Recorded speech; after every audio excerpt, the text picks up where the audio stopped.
Un grand merci à toutes et tous pour votre participation. Je suis Michel Salem-Sermanet, je suis un des cofondateurs de l'association Alumni for the Planet il y a 5 ans.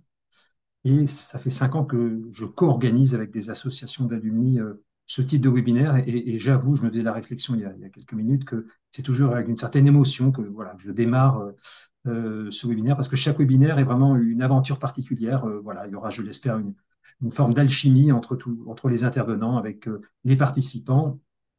Donc, je vais d'abord remercier les deux intervenantes qui vont être Stella Gass, qui est la directrice de la Fédération nationale des Scots, qui vous présentera voilà, ce qu'est un Scot, quels sont les enjeux autour de la sobriété foncière. Et ensuite, Marie Belle, qui est DGA au sein de la collectivité Seine-Normandie Agglomération et qui vous parlera de son expérience personnelle qui a vraiment conduit à, euh, si on peut dire, mettre en mouvement de l'intérieur un certain nombre de changements, de prise de conscience, de changements importants dans cette politique de sobriété foncière, de l'agglomération qu'elle mène, dans laquelle elle travaille. Donc, merci d'avance à Stella et Marie. Je remercie aussi, et je leur laisserai la parole tout juste après pour un petit mot d'accueil, les 4 associations d'alumni qui co-organisent ce webinaire avec Alumni for the Planet. Donc, il y a Pont Alumni, ADT-INET, l'AITPE, ainsi que l'Association des anciens élèves des IRA. Donc, merci beaucoup. Avant de leur laisser la parole pour un petit mot d'accueil, d'abord, je vais vous redire quel est l'objectif, c'est important, de ce webinaire. Il ne s'agit pas de vous donner euh, des connaissances sur un sujet technique. En l'occurrence, là, on va parler des SCOT, de la sobriété foncière, des collectivités, mais c'est presque un prétexte. Nous faisons des webinaires de ce type sur un très, très grand nombre de thématiques. L'objectif central, en fait, pour tous les participants ce soir, c'est de vous démontrer par l'exemple, et avec l'exemple de ce qu'a fait Marie depuis des années au sein de sa collectivité, de vous démontrer par l'exemple qu'il est possible, il est souhaitable, mais il est surtout possible pour n'importe quelle personne qui travaille au sein d'une collectivité, mais finalement dans n'importe quel secteur d'activité, et quel que soit son niveau de responsabilité, il est possible d'agir, de contribuer fortement au sein de son organisation à la transformer de l'intérieur finalement et à accélérer sa transformation au regard des enjeux climatiques et environnementaux. Vous êtes très nombreux autour de la table, hein, évidemment, à être sensibilisés déjà à ces enjeux climatiques et environnementaux, mais vous n'avez pas toujours euh, des clés pour passer à l'action au sein de votre organisation. Vous souhaitez le faire, mais parfois vous doutez que vous en avez la légitimité ou la compétence. Et en fait, c'est important de prendre conscience que c'est possible, que beaucoup de personnes le font et vous pouvez le faire vous-même. Donc c'est vraiment ça l'objectif original finalement hein, de ces webinaires. Et c'est ce webinaire que nous faisons depuis 5 ans. Nous sommes reconnus pour ça. Nous sommes une organisation reconnue, une association reconnue d'intérêt général. Nous avons le soutien des pouvoirs publics, hein, du ministère de la Transition écologique, de l'ADEME pour cette activité que nous menons. Je voudrais juste finir en disant qu'au-delà de ce webinaire, vous avez beaucoup de ressources auxquelles vous pouvez accéder pour vous aider à passer à l'action et à agir dans la durée. Il y a un autre type de webinaire qui consiste à se réunir en petits groupes de façon confidentielle. Hein. Ce webinaire est enregistré, ce n'est pas le cas des autres webinaires qu'on appelle concrétiser l'action dans la durée. Il y en a un par mois. Vous permet d'échanger. Une fois que vous avez décidé de passer à l'action, forcément, vous avez plein de difficultés à surmonter. Ben, c'est pour échanger avec d'autres personnes, par petits groupes de 10 qui passent à l'action comme vous et qui vous donneront des conseils et vous repartirez aussi avec une grande motivation. Il y a aussi notre site internet sur lequel vous trouverez beaucoup de ressources, de pistes, de conseils. Vous trouverez également un moteur de recherche qui vous permet de rentrer en contact directement avec des personnes qui ont la même envie que vous au sein de votre organisation. Donc évidemment, c'est plutôt pour les personnes qui travaillent dans des organisations d'une certaine taille. Et enfin, c'est très important, toute cette expérience que nous avons accumulée depuis 5 ans, nous en avons fait un ouvrage qui vient d'être publié aux éditions Luno, tout juste un mois, hein, qui s'appelle Agir pour le climat au sein de son entreprise, c'est possible. Donc, avec la préface de notre marraine, Valérie Masson-Delmotte, Je vous encourage à lire ce livre, à en parler autour de vous. Ça vous montre quelle est la méthodologie finalement qu'on retrouve dans tous les secteurs d'activité. C'est souvent les mêmes ressorts et vous verrez ce que Marie a utilisé. C'est souvent les mêmes ressorts, quel que soit le secteur d'activité. Mais vous verrez aussi qu'il y a 8 témoignages, comme celui de Marie, qui vous montreront que c'est possible et vous donneront envie de vous engager à votre tour. Voilà ce que je voulais dire. Encore un grand merci aux deux intervenantes et je laisse la parole pour un petit mot d'accueil rapide aux 4 organisations, associations co-organisatrices, donc peut-être dans l'ordre, Point Alumni, et ensuite je donnerai la parole aux 3 autres. Merci Michel. Bonsoir à tous. Donc, je suis Juliette Roca, déléguée générale de Point Alumni, l'association des alumni de l'École nationale des ponts et chaussées. L'association Point Alumni soutient les initiatives en faveur de la transition environnementale depuis longtemps et notamment évidemment les initiatives d'Alumni Feu de Planète. Et voilà, je voulais simplement dire que nous étions très fiers d'être à nouveau partenaires de ce webinaire aujourd'hui, donc dédié à l'action en faveur du climat et de l'environnement, pardon, au sein des collectivités. Voilà, Merci bon webinaire beaucoup. à tous. Merci beaucoup. Effectivement, ça fait des années qu'on co-organise. Peut-être, je crois, un des tout premiers a été co-organisé avec Point Alumni. Également, donc un mot de la part de Bruno de l'ADT INET. Merci, bienvenue à tous et je remercie moi aussi les intervenantes de ce soir et puis Alumni for the Planet d'organiser cet événement en partenariat avec nous tous. Deux mots sur notre association, donc association des dirigeants territoriaux et anciens de l'INET. Nous sommes très engagés et passionnés, je pense pouvoir le dire, pour les questions d'aménagement du territoire, puisque c'est en grande partie notre métier, hein, celui que je partage avec les deux intervenantes de ce soir. Et cette question de l'aménagement du territoire et des SCOT a une quantité d'enjeux qui sont en plus en pleine actualité, puisque nous, vous savez tous, nous préparons les élections municipales et communautaires de l'an prochain, de mars prochain. Donc, il y a des élus qui se sont attelés à ces questions d'aménagement et notamment d'adoption ou de préparation des SCOT, et puis d'autres élus arrivent aux affaires. Et ces sujets ne sont pas que des sujets techniques, c'est des sujets éminemment politiques. Souvent, on parle du budget de l'État ou des collectivités locales comme étant la principale décision. Je me demande si c'est pas le SCOT, en fait, ou les décisions d'aménagement du territoire, puisque quand on les adopte, c'est pour longtemps.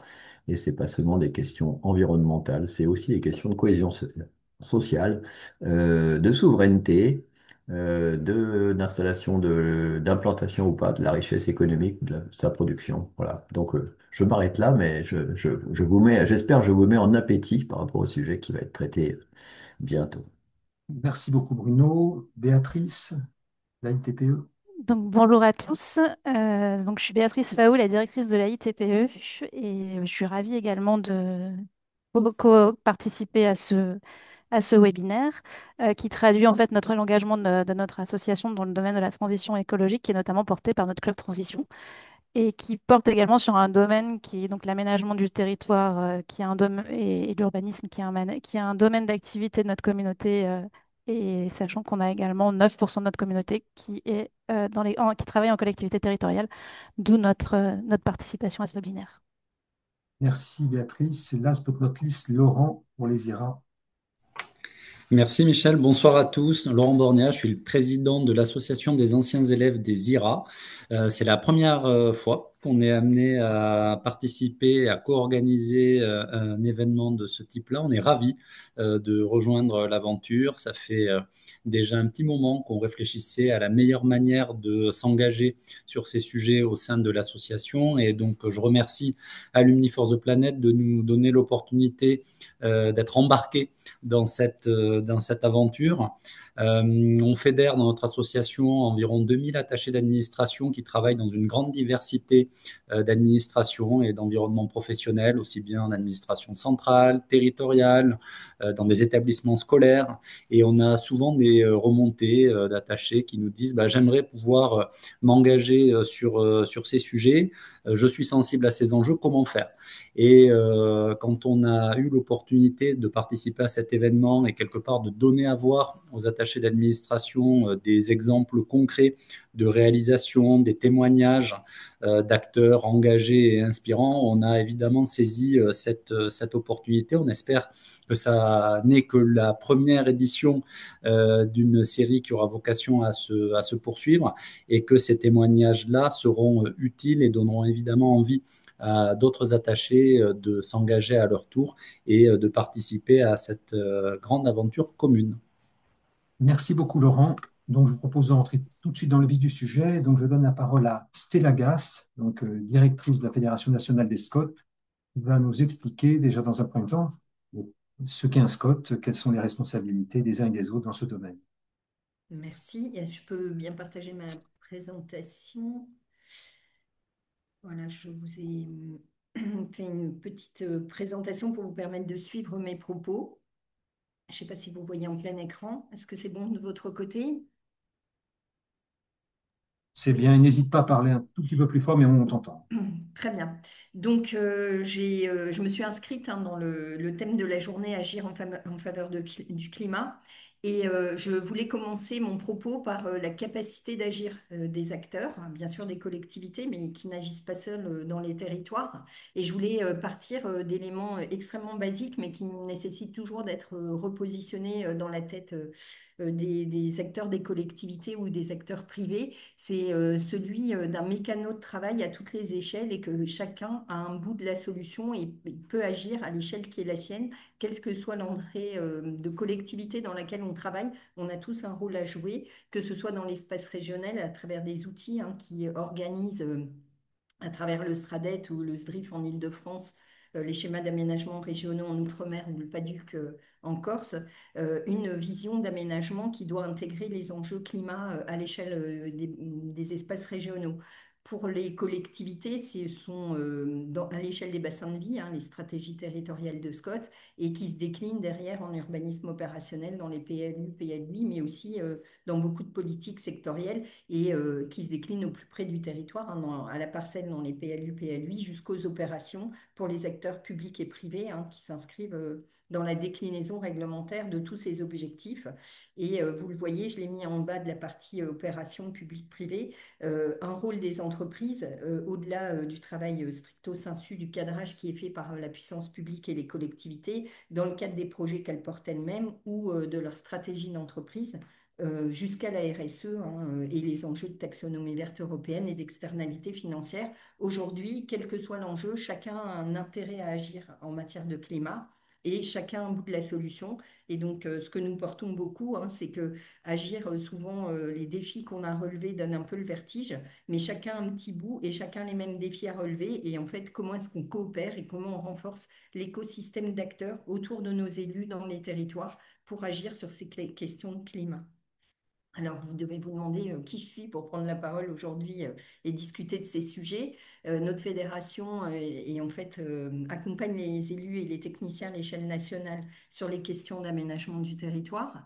Les SCOT, aujourd'hui en France, il y a une couverture quasiment nationale, hein, puisqu'elle couvre 97% de la population, 86% des communes.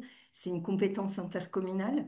Aujourd'hui, 42% des SCOT sont portés directement par un EPCI, puisque c'est une compétence intercommunale, souvent issue de fusion d'anciens périmètres de SCOT en 2017, quand les préfets avaient voulu faire évoluer le fait intercommunal. Ils s'étaient appuyés sur ces éléments de stratégie territoriale partagée entre plusieurs EPCI.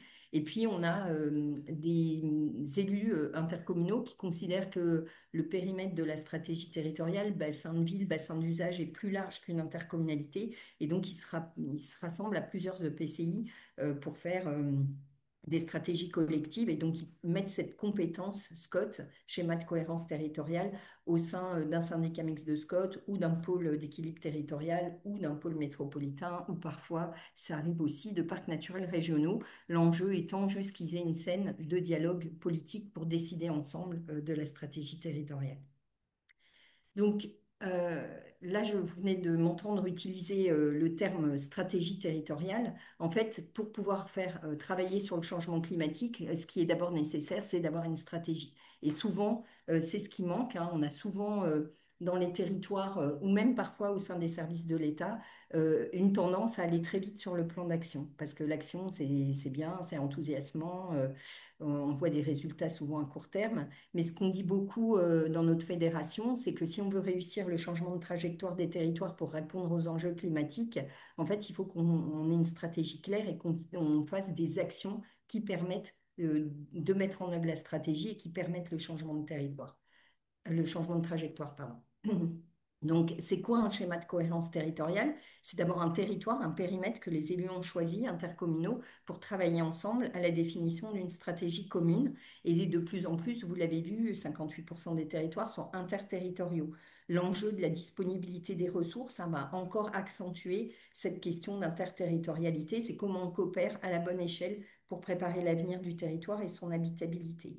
C'est aussi une scène de dialogue, parce que si on veut une stratégie, si on veut la mettre en œuvre, s'il y a des arbitrages politiques, vous le savez, en France, on est élu à l'échelle communale, on est délégué à l'interco, délégué dans son SCOT quand il est interterritorial, et on a des enjeux de prise de décision qui vont se renforcer, qui vont être de plus en plus complexes avec les enjeux des transitions.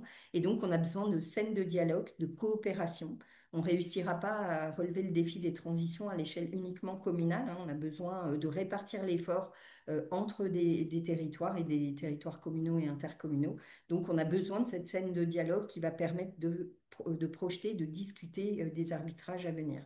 Et on a besoin d'un projet politique, hein. Donc c'est cette fameuse stratégie, vous verrez, qui va se renforcer avec une disposition pour le schéma de cohérence territoriale qui a vocation à avoir une approche transversale des politiques publiques. C'est l'essence même d'un SCOT, c'est de mettre en lien toutes les politiques qui agissent sur un territoire pour ne pas avoir qu'une vision sectorielle et ne pas se tromper d'enjeu quand on est en train de dérouler l'action publique d'un territoire. C'est aussi la mise en cohérence des politiques publiques sur ce territoire.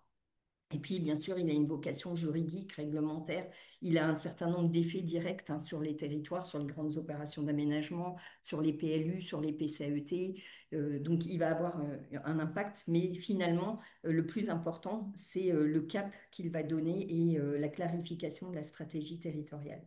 C'est d'ailleurs pour clarifier ce cap politique que, à un moment, le ministre Mézard s'était interrogé au moment de la loi Elan sur la suppression de ces outils, hein, de schémas de cohérence territoriaux. Et finalement, après 2 ans de travail avec les acteurs et les services du ministère, ils se sont dit, bah non, en fait, il nous faut absolument cette vision des élus à 20 ans dans les territoires pour donner cette direction claire aux acteurs publics comme privés. Et donc, ils l'ont modernisé. Et ils l'ont modernisé autour de différents sujets. D'abord, en mettant le projet d'aménagement stratégique comme première pièce du document sur les territoires. Donc, ça devient vraiment ce projet politique, le cœur du réacteur du SCOT. Ensuite, ils l'ont simplifié dans son contenu. Et là, vous verrez que la question du climat a pris toute sa place, puisqu'ils ont mis 3 piliers obligatoires dans ce SCOT, avec l'économie en transversalité, hein, qui balaye artisanat, industrie, aménagement commercial, agriculture, pour la première fois au sens de l'alimentation dans le code de l'urbanisme, et la forêt. Les besoins de la population, un thème plus classique, hein, quand on travaille en aménagement, l'habitat, les équipements, les services, la mobilité, bien sûr sous un angle décarbonation, tous ces sujets aussi, hein, évidemment. Et puis, un pilier de transition obligatoire avant les ordonnances de la loi Elan, qui sont donc intervenues en avril 2021, la mise en œuvre de cette ordonnance. On parlait de protection de l'environnement. On arrive à un sujet de transition et on réécrit toute la partie du code sur la partie stratégie territoriale autour des transitions, avec une attente que les élus fixent leur vision de la transition énergétique territoriale, la transition écologique, l'adaptation au changement climatique et l'atténuation, la question des ressources, notamment celle en eau qui a pris beaucoup de place, hein, dans les attentes liées à ces stratégies territoriales, la biodiversité qui était avant aussi sous l'angle de la protection, on arrive sous l'angle de la reconquête de la biodiversité et la question des paysages. Cette ordonnance, elle prévoit aussi l'obligation de réaliser un document d'aménagement artisanal et commercial. Au moment de la loi climat-résilience, on va rajouter l'enjeu de la logistique dans ces éléments commerciaux. Et puis, on ouvre la possibilité pour les élus de faire un SCOT valant PCAET. Alors pourquoi? Vous l'avez compris, il y a un pilier transition qui traite air, énergie, climat. Et donc, on s'est dit, est-ce que c'est utile pour tous les territoires d'avoir deux outils dont les deux contiendraient la stratégie air, énergie, climat? Le SCOT lui-même ayant ce pilier maintenant obligatoire transition, et l'intérêt de faire un SCOT Valence PSAET, c'est que la partie air, énergie, climat rentre dans le projet territorial d'ensemble. Donc on lui donne un poids réglementaire beaucoup plus important. Et comme on a ouvert aussi au moment des ordonnances de la loi Elan la capacité d'adosser un plan d'action pour mettre en œuvre cette nouvelle stratégie territoriale modernisée et que le PSAET a un plan d'action, et ben, du coup on s'est dit ben, ça vaut le coup de fusionner si les élus sont d'accord sur le territoire ce SCOT Valent PSAET. Il y a une très grosse dynamique de la mise en œuvre de SCOT Valent AEC, on dit maintenant Air Énergie Climat, parce que comme il y avait l'obligation d'intégrer la trajectoire de sobriété foncière dans tous les SCOT d'ici février 2027, du coup, beaucoup de révisions de documents ont permis d'aller vers des SCOT Valent PSAET. Donc, vous le voyez, en dessous des piliers obligatoires, hein, j'ai bien fléché cette question gestion économe du foncier, lutte contre l'artificialisation. On est en amont de la loi climat résilience. C'était déjà un objectif de ces stratégies territoriales que de montrer le scénario en lien avec ces deux sujets, gestion économe, lutte contre l'artificialisation. Et en fait, pourquoi? D'abord parce qu'historiquement, c'est le rôle des SCOT hein, de faire la gestion économe du foncier. Quand on regarde les chiffres du CEREMA, on voit qu'à l'échelle nationale, la consommation foncière avait déjà baissé de 30% entre 2011 et 2021. Là, la loi climat résilience qui arrive et dont je vais vous parler dans 2 minutes, elle monte le niveau d'ambition en termes d'attente sur les défis en lien avec le foncier. Et donc cet outil, hein, il y a eu aussi une autre ordonnance qui est l'ordonnance de rationalisation de la hiérarchie des normes. Alors ce très gros mot, en fait, veut juste dire que les élus du bloc local ont l'obligation d'intégrer les objectifs nationaux et régionaux dans la stratégie locale. Et donc il y a 20 documents au-dessus du SCOT, comme par exemple le schéma d'aménagement et de gestion des eaux, le SAGE, enfin le SDAGE et le SAGE, les chartes de parc, etc., le SRADET ou les autres documents régionaux, et que donc on doit adapter à la réalité des territoires ces fameux objectifs nationaux. Arrive ensuite, après ces ordonnances, donc vous l'avez compris, le projet politique, il doit être absolument renforcé et lisibilisé dans les territoires, donc on modernise le SCOT, on affirme sa stratégie, on intègre les objectifs nationaux et régionaux, et arrive la loi climat résilience. Et là, s'il y a un message à retenir des plus de 200 articles de la loi climat résilience, c'est le changement de trajectoire des territoires. Alors, on a beaucoup tendance à parler de la trajectoire de sobriété foncière et du ZAN, mais dans cette loi, il y a également la trajectoire de décarbonation, et on va voir, ça va orienter l'organisation du projet d'aménagement des territoires. Donc, en gros, ce que disent nos élus, c'est que l'ambition de la loi climat résilience, hein, je ne vous rappelle pas tous les objectifs, mais vous savez que sur le foncier, on doit diminuer par 2 la consommation du foncier pendant la décennie d'ici 2031 et ensuite aller sur la lutte contre l'artificialisation pour aller à zéro artificialisation nette en 2050. C'est-à-dire en 2050, si j'artificialise 1 m², je dois renaturer 1 m². Et donc, nos élus ont dit, bah, vu l'ambition de sobriété foncière de cette loi et les enjeux de décarbonation, on ne pourra plus aménager les territoires comme on l'a fait ces 60 dernières années. Et donc, il faut qu'on innove et qu'on s'engage dans de nouveaux modèles d'aménagement des territoires. Alors, on va être clair, nos élus à la fédération, qui sont des élus du bloc local, n'ont pas travaillé cette question pour mettre en œuvre la loi climat résilience.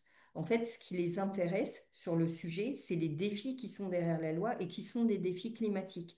Lutter contre le dérèglement climatique, lutter contre l'accélération des risques qui vivent en plein dans les territoires, lutter contre l'érosion de la biodiversité et travailler la question des ressources des territoires. Donc, ils ont mis en œuvre cette trajectoire, hein, ZAN, et ils l'ont portée, ils la portent encore malgré toutes les tergiversations nationales, mais parce qu'ils croient aux défis qui sont derrière la loi, et pour eux, c'est ça l'enjeu à relever dans les territoires. Donc, ils se sont engagés, nous ont demandé de travailler hein, sur un sujet du coup, je regarde le temps qui me reste, sur les nouveaux modèles d'aménagement des territoires. Et pourquoi, en fait, ils ont décidé de s'engager là-dedans? C'est choisir pour ne pas subir. C'est leur baseline. Et alors, choisir pour ne pas subir la législation, mais surtout choisir pour ne pas subir le dérèglement climatique.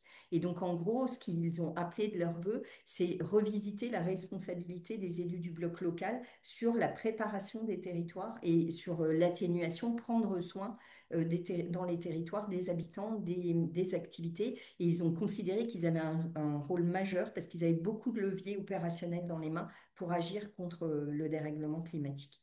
Ils ont aussi voulu faire face à la révolution d'aménagement du territoire qui est en cours.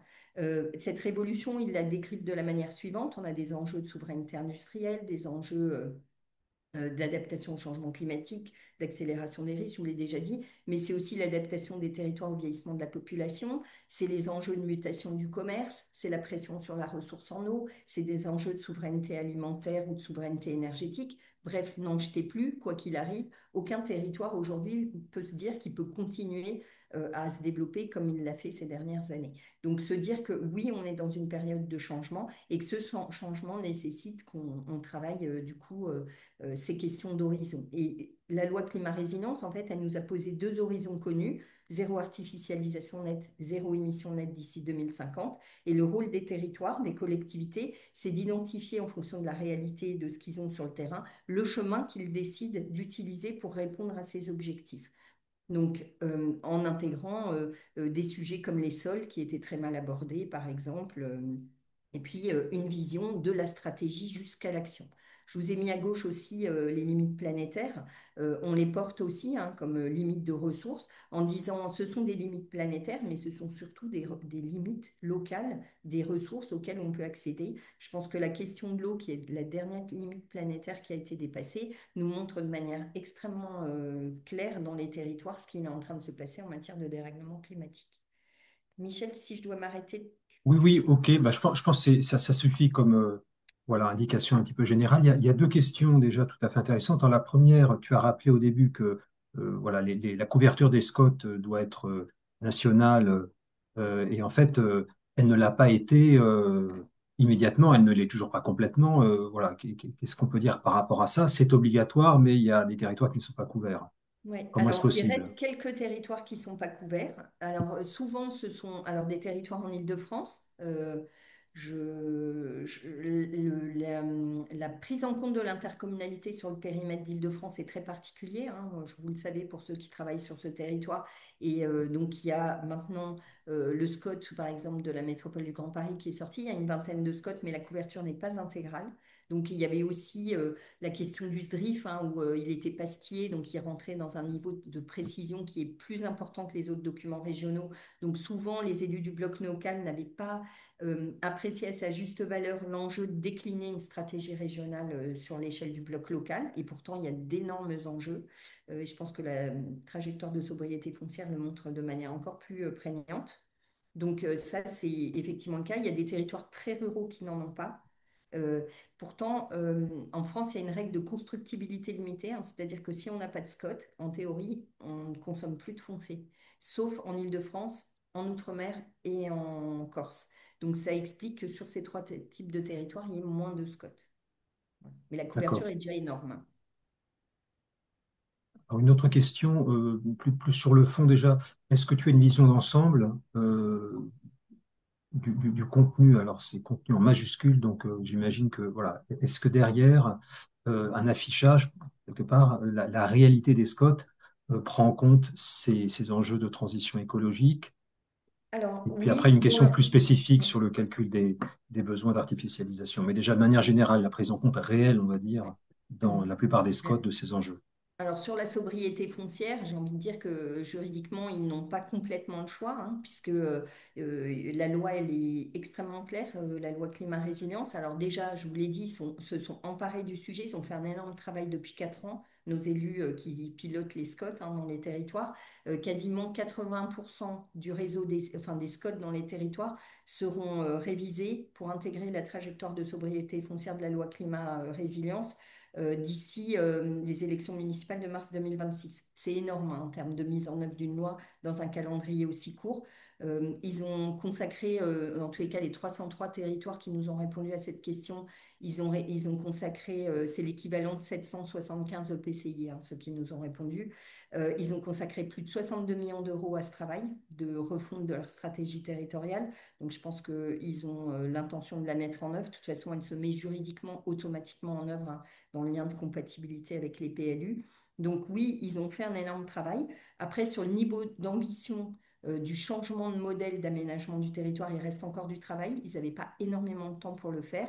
Et en tous les cas, nous, on a noté une grosse dynamique. Tous les territoires ne sont pas égaux, hein. Il y en a qui n'ont pas révisé encore leur SCOT. Il y en a qui portent plus ou moins leur SCOT. Mais globalement, à l'échelle nationale, on est plutôt impressionné positivement par le travail qui est réalisé. Très bien, merci. Toujours de la même personne, une question un peu plus technique, je vais la lire, hein. Est-ce que finalement la loi ZAN est respectée au sens où on constate que certains élus prennent des hypothèses démographiques, souvent irréalistes, qui aboutissent à, comme par hasard, à ce que le besoin d'artificialisation corresponde au maximum autorisé par la loi? Alors déjà, le juge aujourd'hui, dans les recours sur les documents d'urbanisme, il est extrêmement vigilant à cette question du calibrage du projet démographique. Donc, si ils font semblant sur le projet démographique, on a vu dans les dernières décisions de justice, leurs documents tomberont. Donc, nos élus, ils savent qu'ils peuvent plus complètement jouer à ça.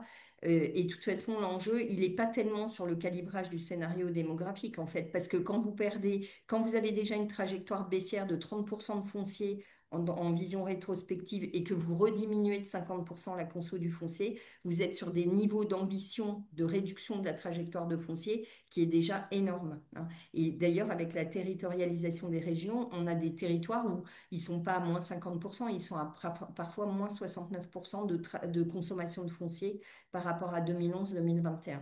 Donc oui, cette trajectoire, elle est en train d'être mise en œuvre dans les documents. Oui, elle va avoir des effets extrêmement forts. Et en plus, la loi, elle a outillé sur le rapport d'artificialisation tous les 3 ans, qui doit être fait par les collectivités qui ont des documents d'urbanisme PLU, PLUI, carte communale, et que par ailleurs, il y a des sanctions dans la loi, hein. S'ils ne déclinent pas la trajectoire, ils ne pourront plus ouvrir de zone à l'urbanisation d'ici février 2027 et plus délivrer de permis dans les PLU s'ils ne l'ont pas fait dans les PLU, enfin dans les zones d'urbanisation futures, s'ils n'ont pas révisé leur PLU, PLUI d'ici mars 2028. Alors, dernière question, et puis il peut y en avoir d'autres après.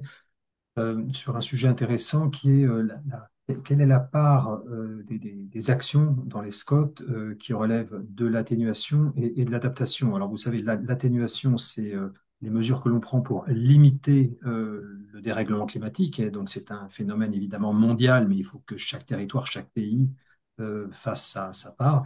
Et l'adaptation, et voilà, ce sont des actions plus locales qui permettent de protéger le territoire compte tenu du dérèglement qui va de toute façon arriver ou qui est déjà là.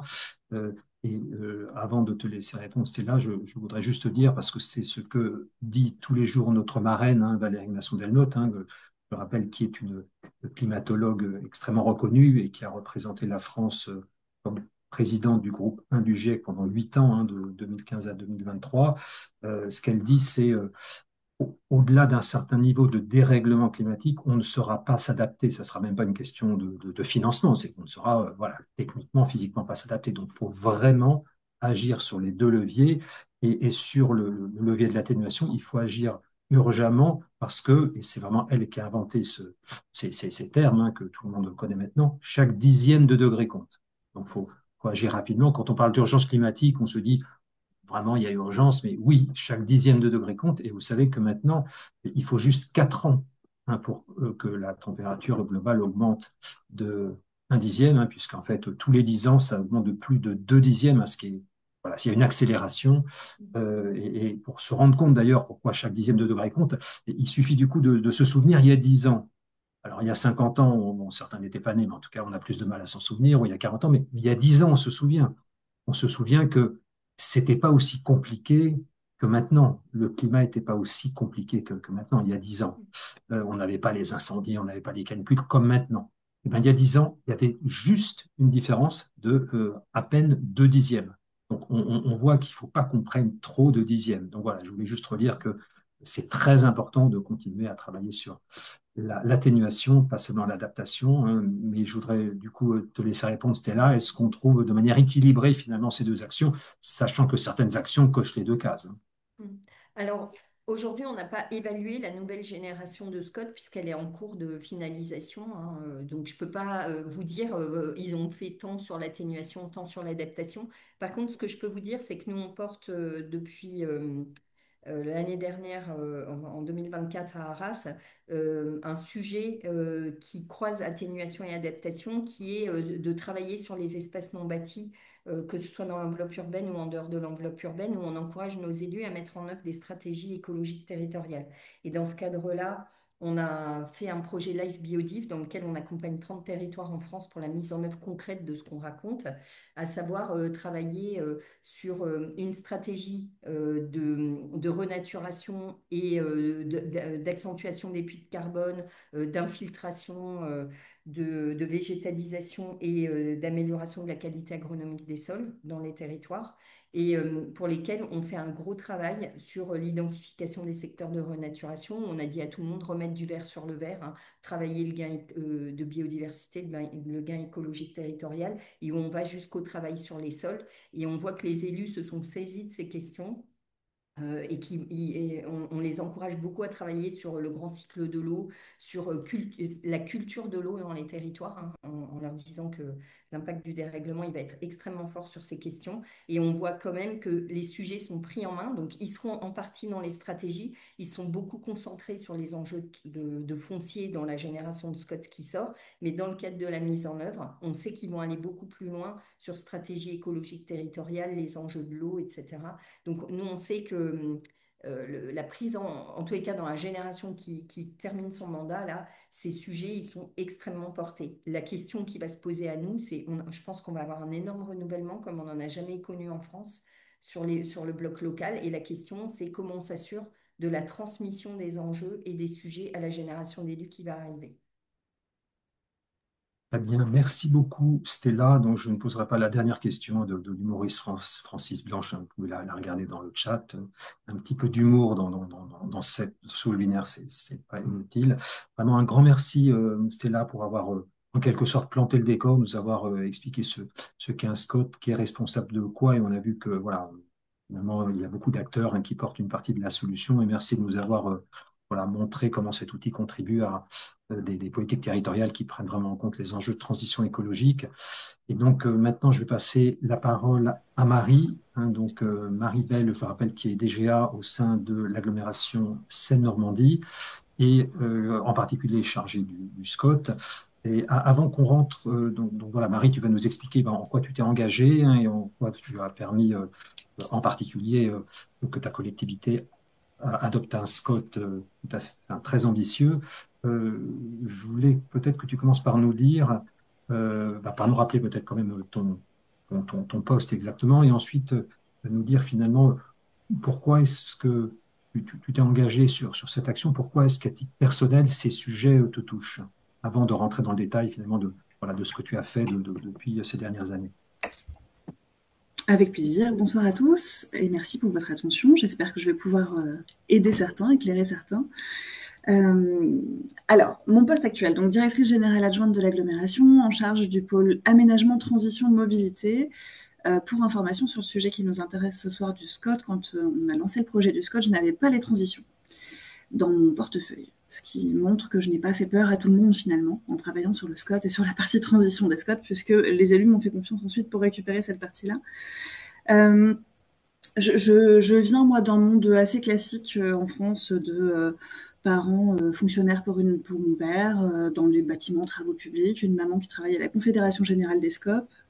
Donc, avec tout ça, une vision très, j'allais dire bisounours, du travail collectif, de avancer tous ensemble, du sens de l'intérêt général, de l'importance de l'aménagement urbain pour le bien-être de ses habitants. Et donc, je me suis engagée en général dans les politiques d'aménagement du territoire et auprès des collectivités de façon assez naturelle, avec un sentiment de conviction écologique, on va dire, traditionnel aussi, et qu'on trouve chez beaucoup de gens, qui n'est pas forcément... on fait de la prose sans le savoir, c'est-à-dire quelque chose de classique qui vient de grands-parents paysans, d'une connexion à la nature, le rythme des saisons, la réutilisation, la sobriété dans les actions, quelque chose d'assez classique que je pensais très partagé. Et puis petit à petit, la vie réelle arrive, on avance, on rencontre des gens, on rencontre dans le monde du travail des gens et on se rend compte que finalement, ce qui nous paraît évident et le chemin tout tracé, parce qu'on commence à avoir des informations sur le changement climatique qui sont quotidiennes, accessibles à tous, partagées, vulgarisées, finalement, c'est pas la priorité pour tout le monde. Le scepticisme et le climato-scepticisme se développent encore, ce qui paraît assez aberrant. Et du coup, là où je me considérais pas forcément comme écologiquement engagée, je me suis retrouvée face à ça en me disant, mais en fait, si du coup ceux qui sont engagés sont si peu nombreux que ça, il va bien falloir y aller, il va bien falloir apporter notre pierre, parce qu'en fait, tout le monde n'ira pas naturellement dans le bon sens, que ce soit professionnellement ou personnellement d'ailleurs.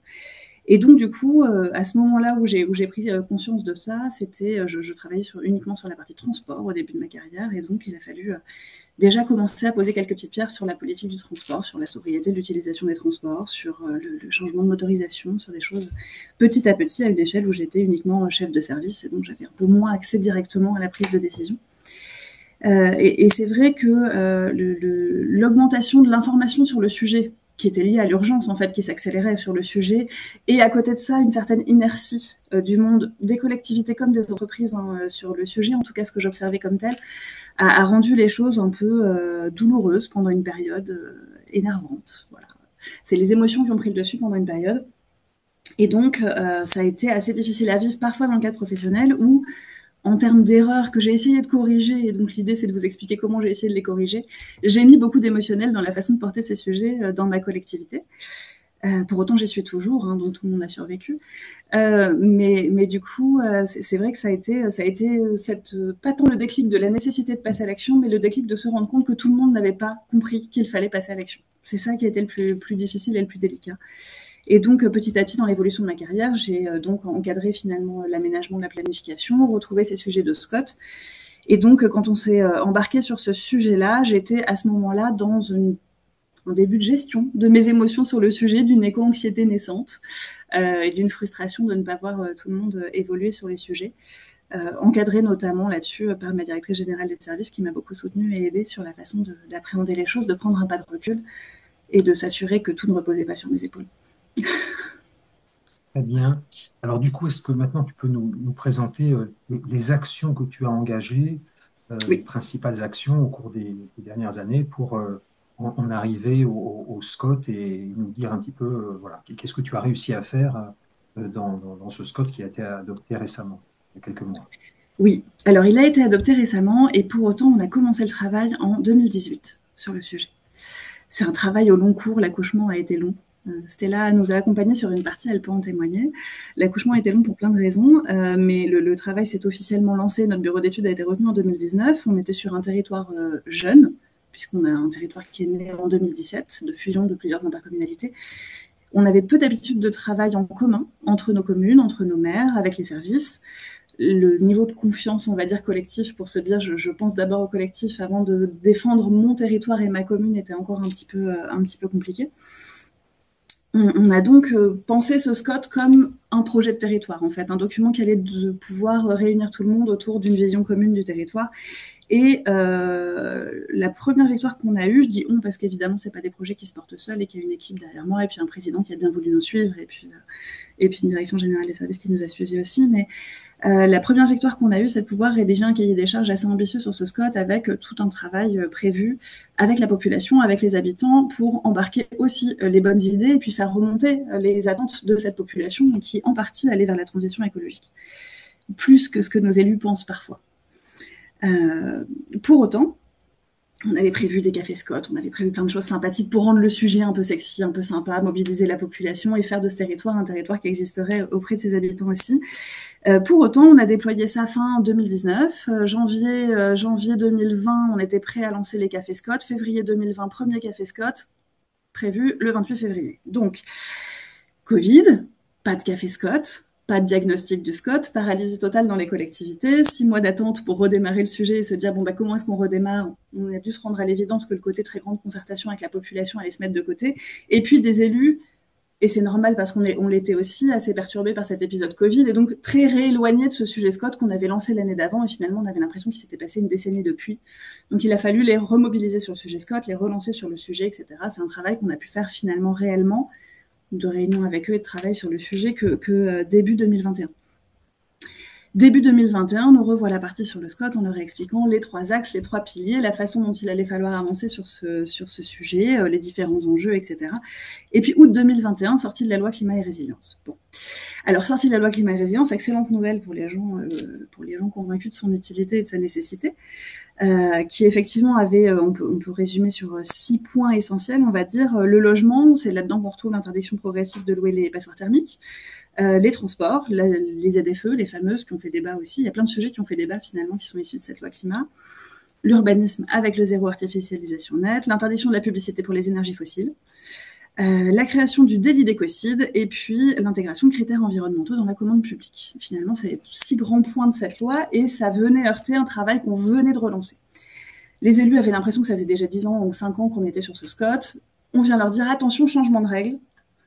On va devoir travailler la sobriété foncière dont on avait commencé à vous parler un petit peu différemment. On va devoir se fixer des objectifs chiffrés. On va devoir avoir plus d'ambition. Pour le coup, c'est un changement de politique majeur. Ça, il n'y a pas de souci. Mais par rapport à nos communes, c'est un changement de politique majeur. Par rapport à nous, techniciens convaincus, on se dit, bon, bah, très bien, pas de souci, il s'agit juste de mettre des chiffres dessus. De toute façon, c'était bien vers ça qu'il fallait qu'on aille, c'est évident. Nous voilà donc partis à traduire en chiffres cette réduction de la consommation foncière par rapport aux 20 dernières années.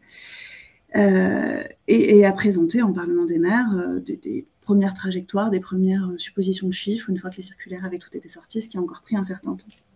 Et donc, on arrive bien en tête avec toute notre conviction devant nos élus pour expliquer comment on allait répartir les quelques hectares qui restent, que plusieurs communes n'auraient pas d'hectares du tout et qu'il faudrait arrêter certains projets, mais que ça allait dans le sens de l'histoire et qu'il n'y avait pas de difficulté. Évidemment, parti comme ça, on a créé énormément de crispations, de blocages, de remise en cause du projet en lui-même, puisque nos élus nous ont dit...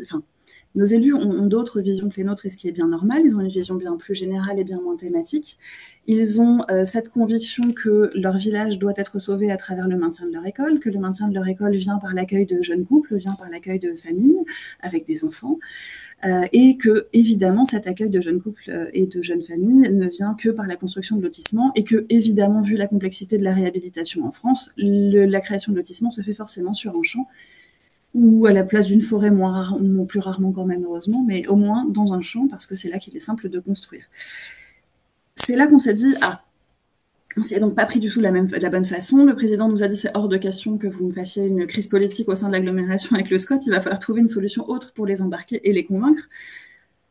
C'est toute la difficulté du sujet, du sujet de l'écologie porté par des techniciens, c'est-à-dire que perçu des élus et de certains collègues techniciens, c'est un sujet qui est vu comme militant.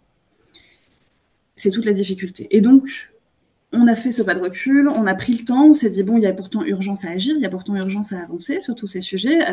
Ok, mettons de côté l'urgence, mettons de côté nos convictions personnelles, comment est-ce qu'on fait pour embarquer tout le monde ?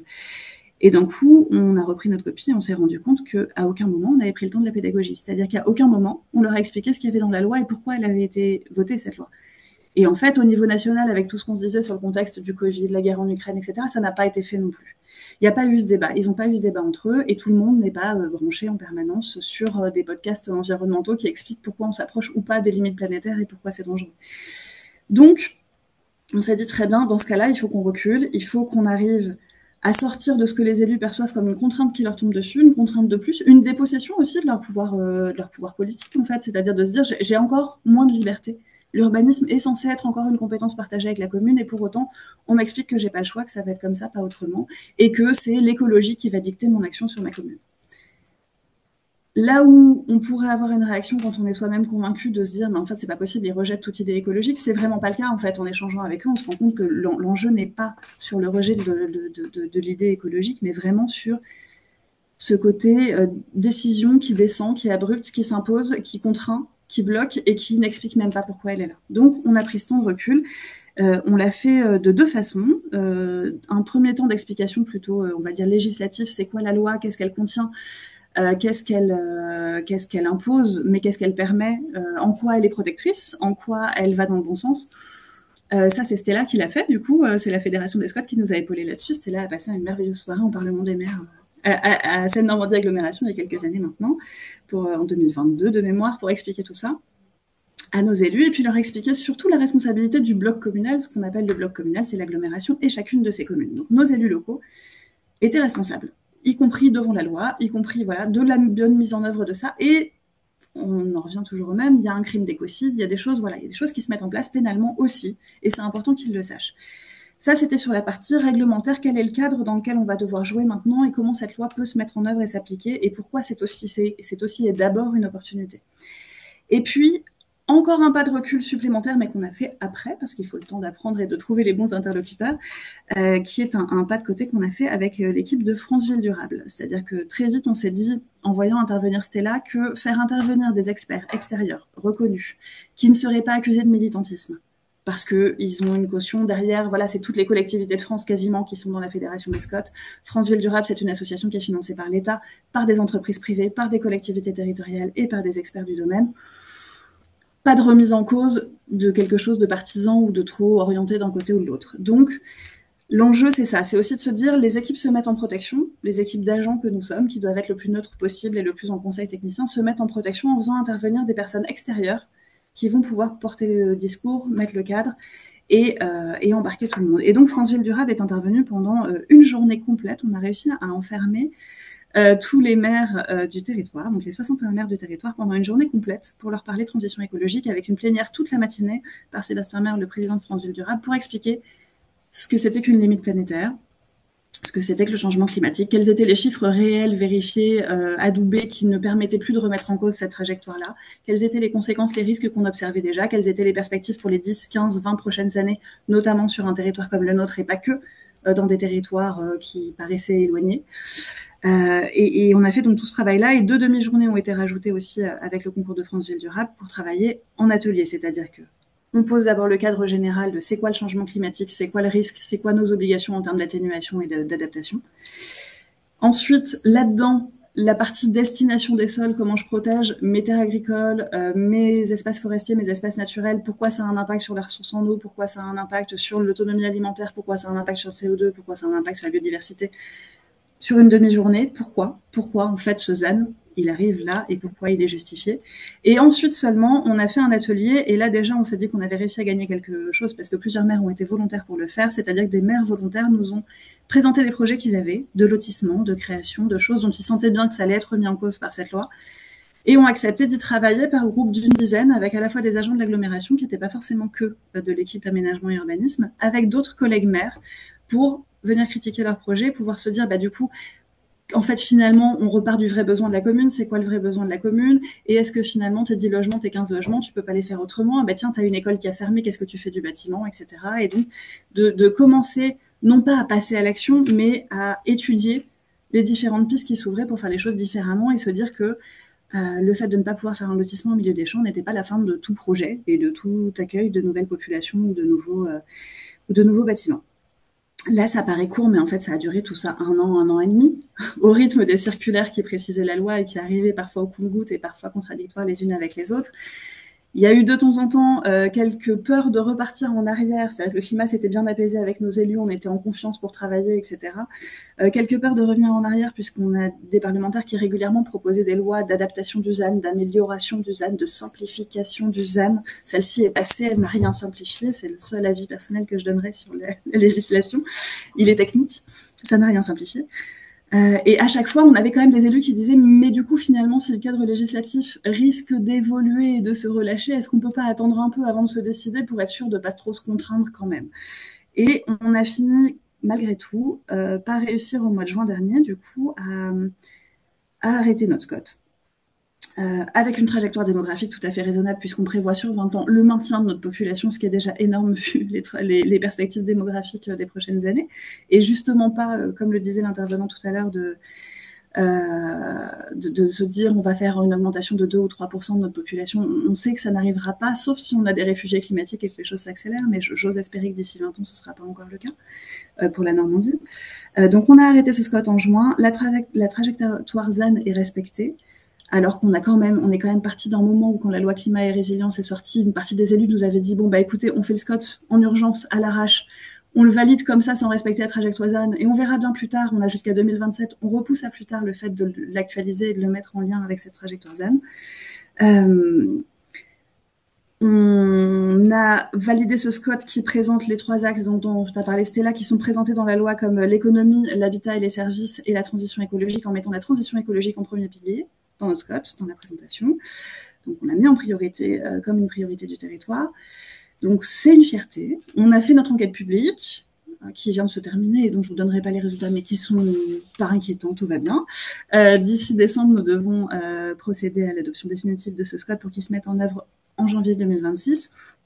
Qui se mettent en œuvre, ça veut dire qu'il va s'imposer aux documents communaux, communes qui devront du coup adapter, fermer des zones qui sont pour l'instant ouvertes à l'urbanisation, les redonner à l'espace agricole ou à l'espace forestier ou à l'espace naturel, et pouvoir avancer là-dessus. On sait que c'est pas la fin du chemin, on sait que derrière, une fois que le SCOT est adopté, il faut surtout pas que ce soit un document qui serve à caler un meuble pour les 20 prochaines années, mais qu'il faudra qu'on accompagne chacune des communes quand elle va se heurter à ces difficultés de mise en œuvre, quand elle va se heurter à des réalités qu'il faut entendre, en fait. C'est-à-dire que nos élus, on pourrait juste se dire, tiens, ils ont des blocages étranges, c'est pas normal qu'ils ne comprennent pas, mais ils ont des vraies réalités auxquelles ils font face, auxquelles nous, on ne fait pas face en tant que techniciens. C'est-à-dire que dans les questions qu'on a pu avoir de nos élus, il y a dans mon village des partages d'héritage dans les familles, d'agriculteurs notamment, où l'un a eu les bâtiments, l'autre a eu les terres agricoles. Elles sont constructibles, elles ont été estimées en tant que constructibles par le notaire pour partager l'héritage. Qu'est-ce que je leur dis si vous me dites de les remettre au naturel?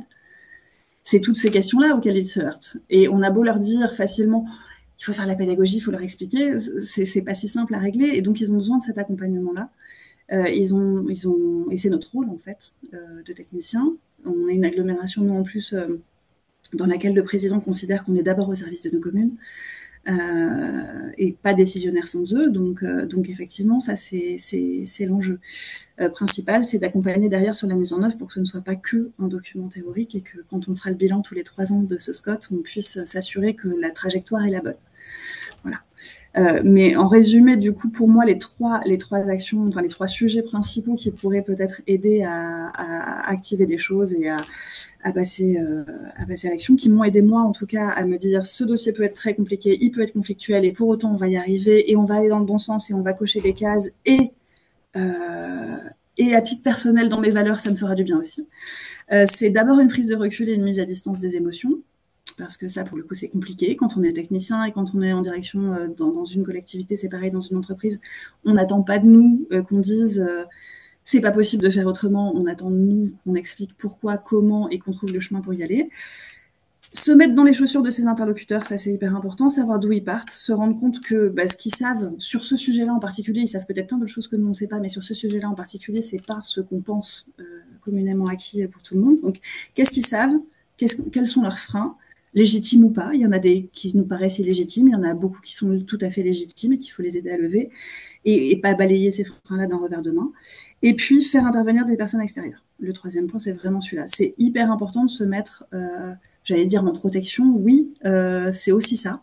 À la fois à titre personnel, pour pas être le seul qui prend les coups, c'est important, dans les débats et dans les discussions. Et puis pour rassurer tout le monde sur le fait que le discours qu'on porte n'est pas un discours militant, personnel, chargé d'émotions, mais justement quelque chose d'objectif, de scientifique, sur lequel on peut tous s'accorder, et sur lequel il n'y a pas de difficulté à avancer ensemble, et sur lequel ils ne seront pas regardés de travers parce qu'ils n'ont pas, il faut se le dire aussi, une étiquette Europe Écologie Les Verts, et que du coup, ils ont l'impression de ne pas être dans leur champ d'action.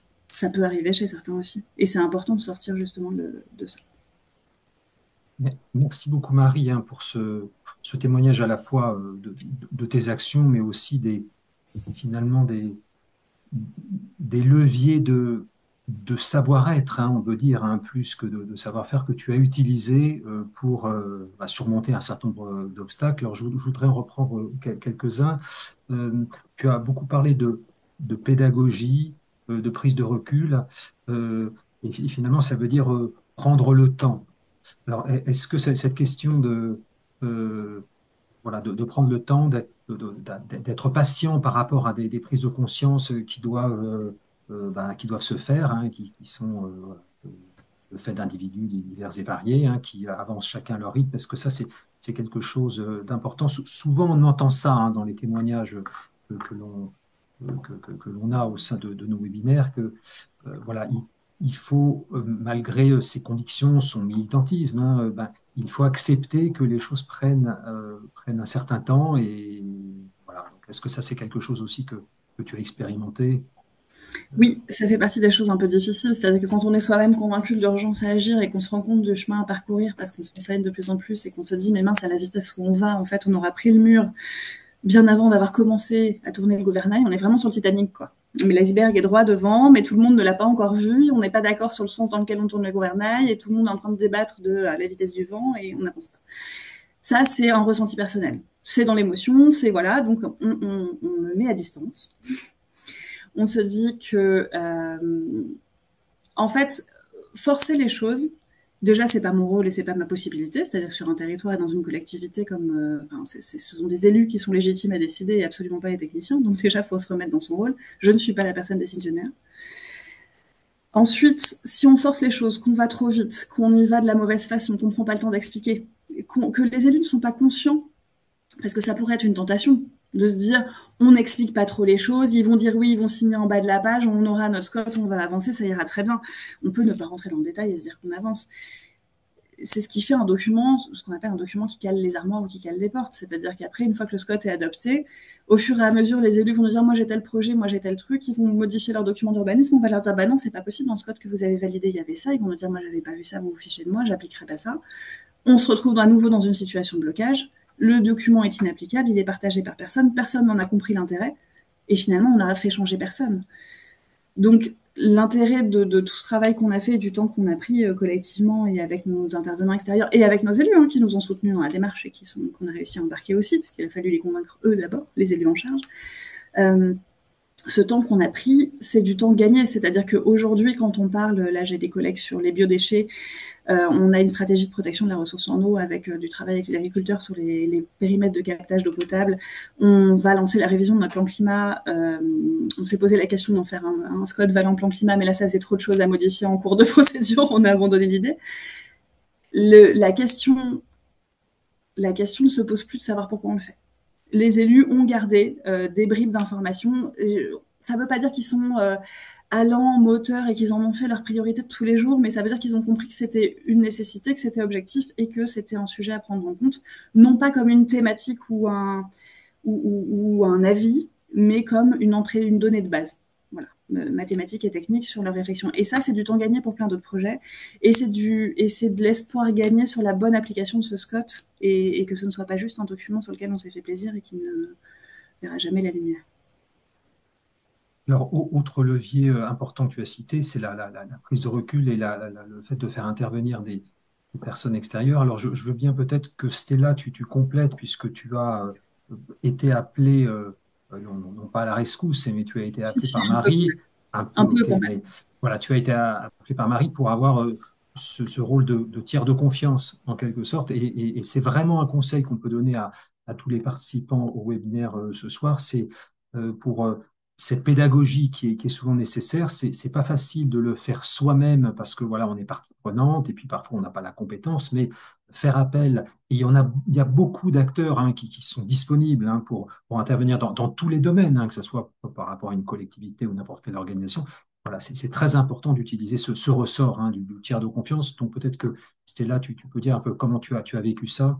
Oui, alors je pense effectivement que c'est un point important pour faire bouger les choses, parce qu'en fait, la personne qui va intervenir n'a pas d'enjeux locaux. Donc, ce qu'il va raconter, en fait, il n'a pas d'intérêt particulier à venir raconter des choses qui n'ont pas de sens.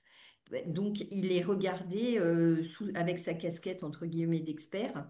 Et surtout, il faut choisir un expert qui a le sens de la pédagogie. Parce que ces sujets, en fait, ça a été dit entre les lignes par Marie, mais on a l'impression qu'ils sont embarqués, que finalement tout le monde a bien compris les enjeux, mais en fait pas du tout. Et ce sont des sujets complexes qui vont interagir avec des politiques sectorielles que nos élus maîtrisent beaucoup mieux que les enjeux transversaux d'adaptation, de changement climatique, d'impact territoriaux. Et donc, je prends des intervenants qui sont pédagogiques et qui connaissent très bien leur sujet Et voyez, nous, par exemple, à la fédération, on allait beaucoup intervenir devant des conférences des maires, en comité syndical, en bureau, devant des présidents d'interco. Mais en fait, on a construit nos messages avec des élus. Ce que je porte moi et ce que je raconte, ça a été vu avec des techniciens et des élus de SCOT et validé par des élus de SCOT. Et autre levier aussi, c'est faire intervenir un élu devant des élus. Parce que les élus qui parlent aux élus, ça marche hyper bien. Et il faut se trouver des ambassadeurs aussi dans les territoires, d'élus qui ont compris les sujets, qui vont les raconter à leurs collègues. Donc il y a plusieurs leviers qui permettent de passer à l'action en utilisant des tiers qui ne sont pas forcément que les services. Oui, oui, tout à fait. Et c'est tout à fait transposable pour les personnes ce soir qui travaillent en entreprise, hein, faire intervenir d'autres entreprises ou des dirigeants d'entreprises, hein, c'est ce que fait notamment beaucoup la Convention des entreprises pour le climat, c'est quelque chose qui marche très bien. Euh, j'ai une question, Marie, sur quelque chose de très important que tu as dit au tout début, qui est je n'ai pas fait peur. Et ça, c'est très important que tous les participants se rendent compte que, euh, en tout cas, notre expérience à l'Uni for the Planet, depuis 5 ans que l'on fait témoigner voilà, de nombreuses personnes qui agissent au sein de leur organisation, donc qui vont au-delà de leur fiche de poste, euh, elles, elles montrent toutes des réussites au sens où finalement ça a été bien vu. Hein. C'était pas évident. Hein. Souvent les personnes nous disent, et d'ailleurs tu pourras peut-être nous dire de ton côté Marie si c'était le cas, nous disent que si elles savaient que ça serait pas mal vu de s'impliquer finalement un petit peu au-delà de sa fiche de poste, je me serais lancé plus tôt. Mais en fait, ce qu'on constate, et c'est important vraiment d'avoir ça à l'esprit, c'est fondamental, hein, que finalement, quelqu'un qui s'implique, évidemment, il y a la façon de le faire. Et Marie, voilà, est un témoignage justement la bonne façon de le faire. Ne pas aller trop vite, ne pas brusquer, ne pas crisper, s'appuyer sur des experts extérieurs, etc. Mais si on le fait de la bonne façon, en fait, c'est bien vu. La preuve, Marie a plutôt eu ses responsabilités élargies, notamment dans ce domaine, et c'est très, très souvent le cas.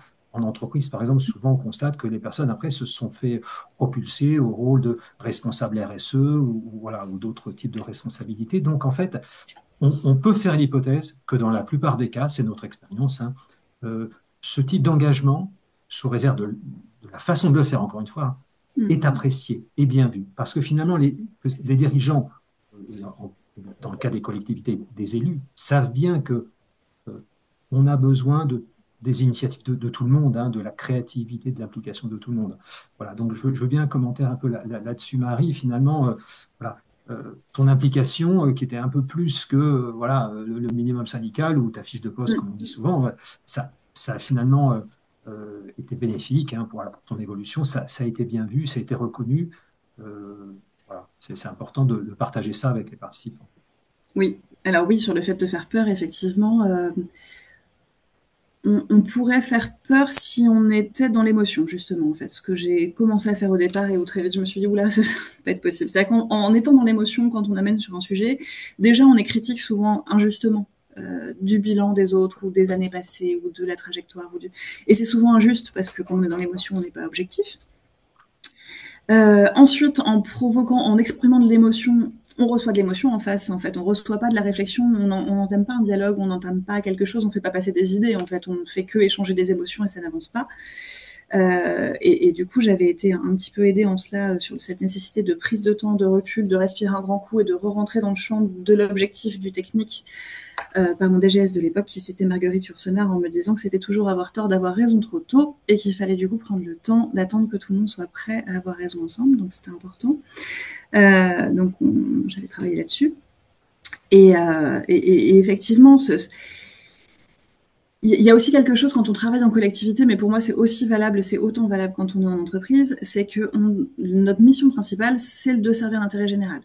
À partir du moment où, objectivement, la question d'avoir accès à une ressource en eau propre, d'avoir un cadre de vie agréable, d'avoir de l'air à respirer qui soit correct, de pouvoir tous avoir accès à une alimentation de proximité, de bonne qualité, de saison, etc. Tous ces sujets-là, c'est pas des sujets de militantisme en fait, c'est de l'intérêt général et c'est objectivement partagé, ça pour le coup, par tous les gens qui réfléchissent sur le sujet de façon non militante.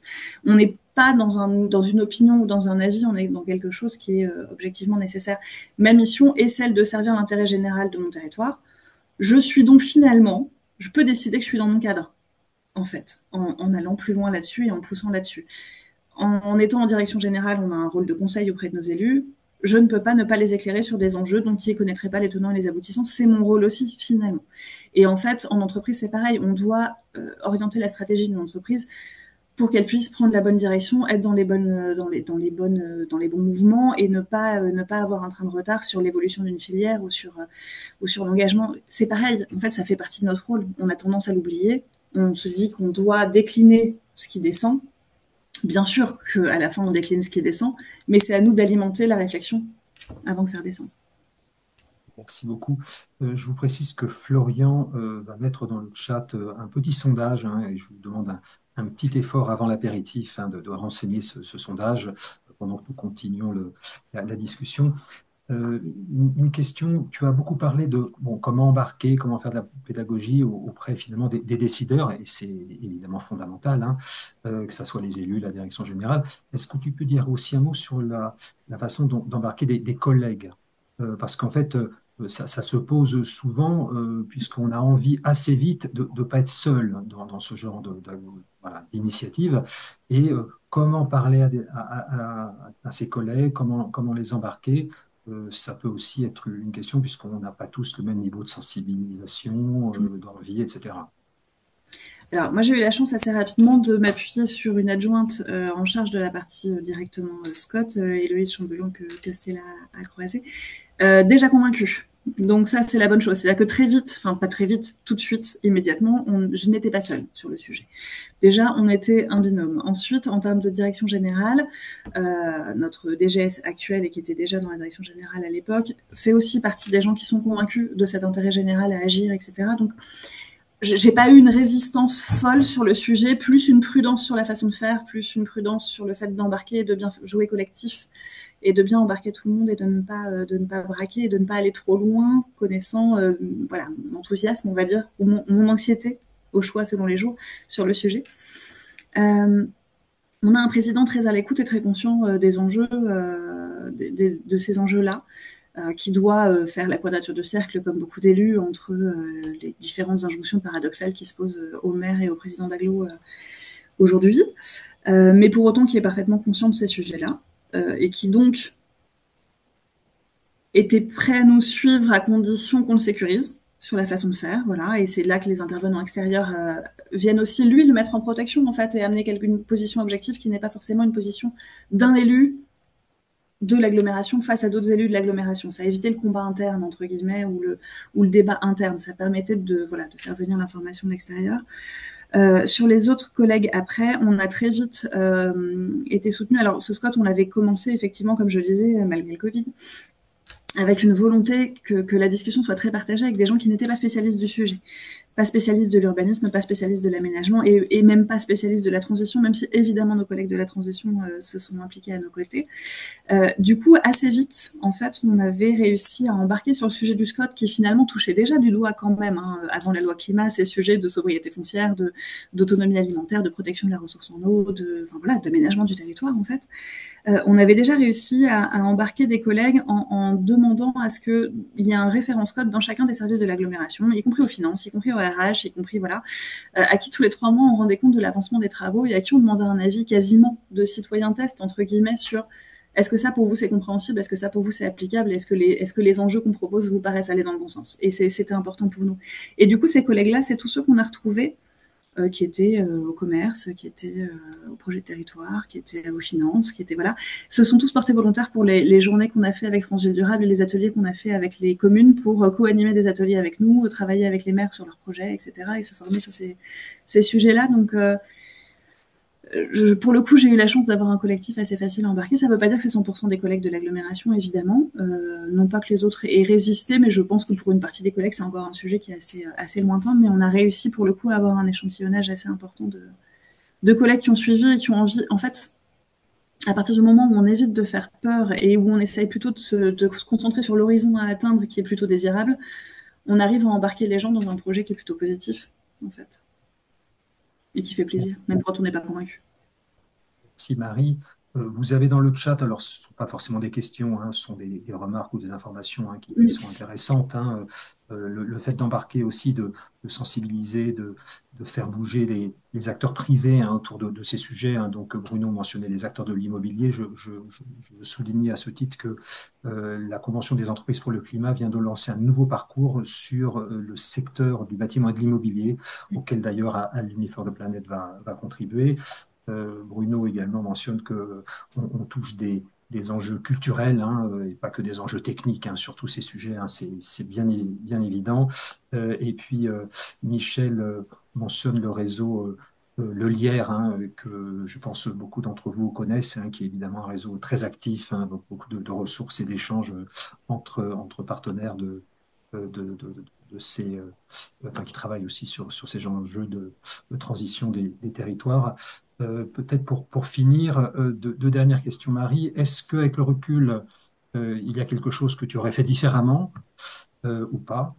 Et quoi? Et dernière question, puis un peu pareil pour Stella, quels seraient, voilà, un ou deux conseils pratiques, hein, que tu voudrais donner aux participants qui voudraient demain s'engager comme toi dans leur organisation, puisque ce que je redis, et c'est notre expérience de 5 ans, c'est que tous les leviers de, de, de- de comportement, de méthode, de savoir-être que tu vas présenter, on retrouve toujours les mêmes, et c'est pour ça qu'on a fait un livre, hein, qui les présente. On retrouve toujours les mêmes, quel que soit son secteur d'activité, quel que soit son niveau de responsabilité. Donc je pense que les participants peuvent vraiment être inspirés par ce que tu as présenté, et j'espère que ça leur donnera envie de faire comme toi. Du coup, voilà, est-ce que quelque chose, avec le recul, tu aurais fait différemment, et surtout, voilà, un ou deux conseils pratiques que tu souhaiterais donner à ceux qui voudraient se lancer demain, et puis également un mot de la fin pour toi, Stella.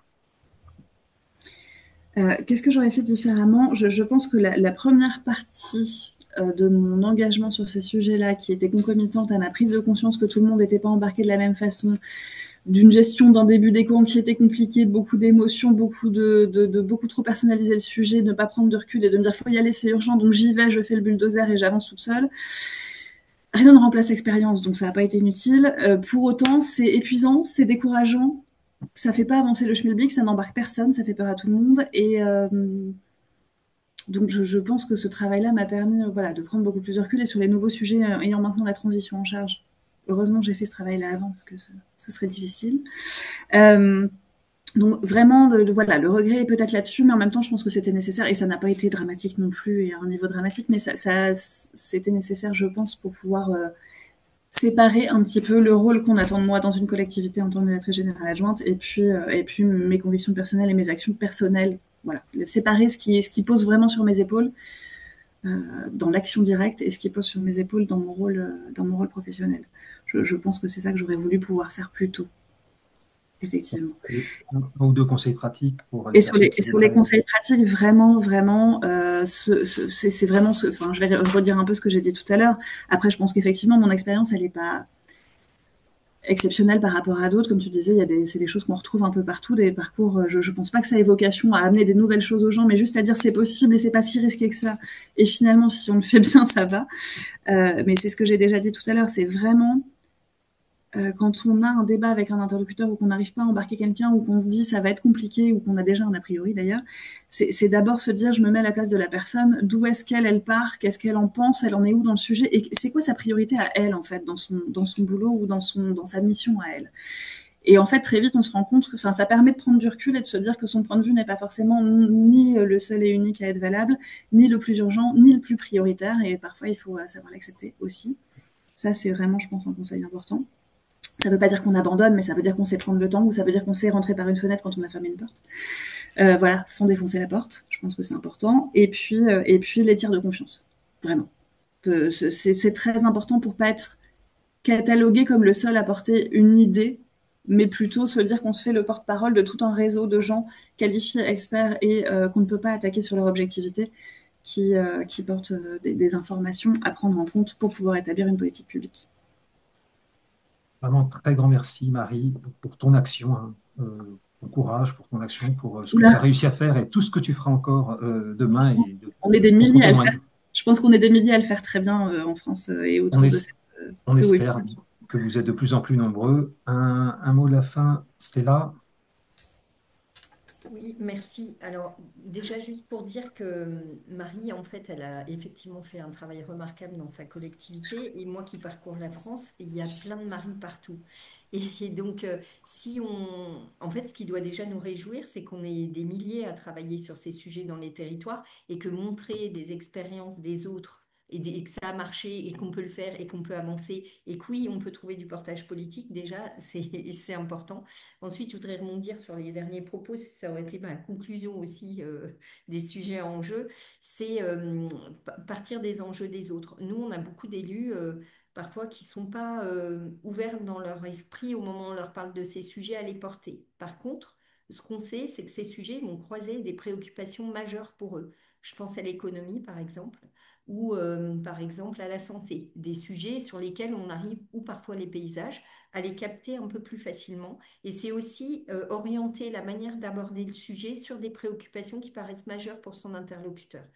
Et dans le même sens, moi j'ai des élus qu'on a du mal à embarquer sur ces sujets sur le portage politique, mais par contre qui adorent l'économie. Et ben du coup, on va passer par les acteurs économiques du territoire pour leur montrer qu'eux, ils sont en train de travailler ces sujets, que c'est un défi majeur pour eux. Et donc, on va leur organiser une réunion avec les grands comptes économiques du territoire et faire en sorte que ce soit les grands comptes qui racontent à nos élus que ce sont des sujets majeurs à traiter pour une collectivité, qu'ils attendent d'eux un travail particulier. Donc, c'est bouger un peu la manière d'aborder le sujet et en se disant que quelle que soit la politique sectorielle, l'acteur du territoire avec lequel on est en train de travailler, forcément la question de la transition va croiser ses préoccupations et donc on a plein de leviers, il faut juste être un peu créatif. Et d'ailleurs, ils ont eux-mêmes parfois des solutions opérationnelles qui vont intéresser nos élus. Donc, c'est comment on fait un écosystème d'acteurs qui soit dans les collectivités, dans les techniciens, auprès des élus ou auprès des acteurs du territoire, agriculteurs, acteurs économiques. Parce que souvent on me dit par exemple sur les agriculteurs, ah, maintenant les agriculteurs ils ne sont pas du tout prêts à changer de modèle agricole.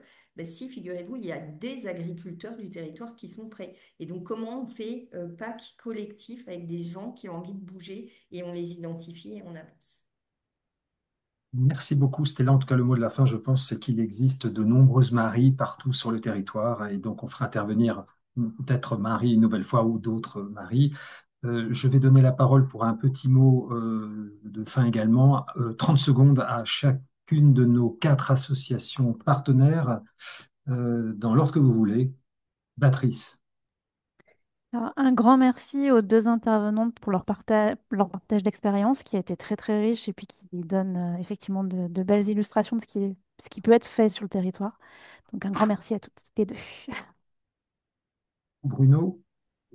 Merci beaucoup Stella et Marie pour avoir si brillamment illustré les engagements des cadres territoriaux aux côtés des élus pour faire avancer la décision publique et faire en sorte qu'elle soit la plus portée aussi par les acteurs, bien comprise et bien utile. Voilà. Merci beaucoup, Fabienne. Pardon, Juliette.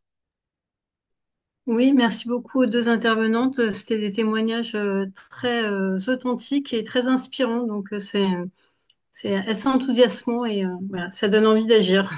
Bravo. C'était le but. Merci beaucoup, Juliette et Laurent. Ben, je m'associe aux remerciements, Marie, Stella, pour ces témoignages qui sont effectivement riches et inspirants. On croit beaucoup dans l'association à cette logique de partage d'expériences et d'échanges entre pairs. Je pense que ça nourrit largement la réflexion aussi des attachés d'administration de l'État. Et donc, on est une nouvelle fois très heureux d'avoir pu porter notre contribution à cet événement. Merci beaucoup. Donc, je remercie encore une fois tous les participantes et participants, hein. Nous étions 45 aujourd'hui, ce qui est très bien, évidemment un peu moins à 19h30, hein, c'est normal. Et il y a le bébé qui pleure, il y a l'apéritif, etc.